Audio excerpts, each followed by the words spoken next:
Welcome to Wolfram Industrie. I'm Alex Woldrich, and today's topic is protective gases. Protective gases protect the weld seam, but also the electrode. Contrary to widespread assumption, it is usually not the oxygen in the air that causes pore formation, but the nitrogen, and it is kept away from the seam with the help of protective gases. This prevents pore formation. On the other hand, protective gases influence the arc and thus regulate the heat input during welding.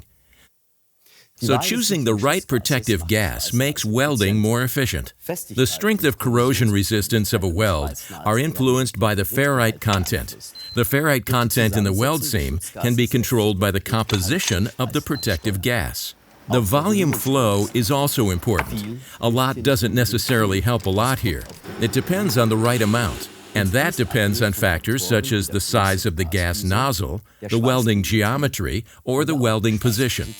Basically, the following also applies here. The requirements for the welding result determine the parameters with which one works. However, the wrong protective gas can also damage the electrode, so make sure you always choose the right one. But there is another point to consider, the purity of the gas. By choosing the right hose, the purity of the gas can be increased. Polyurethane or PVC hoses are not suitable. A better choice is Teflon or polyethylene. However, the best option is stainless steel tubing.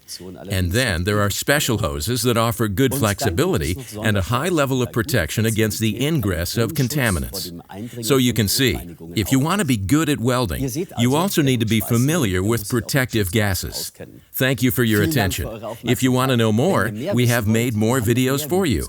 And if you have any questions or suggestions, then do it as always. Get in touch with us. Until next time, I'm Alex Woldrich.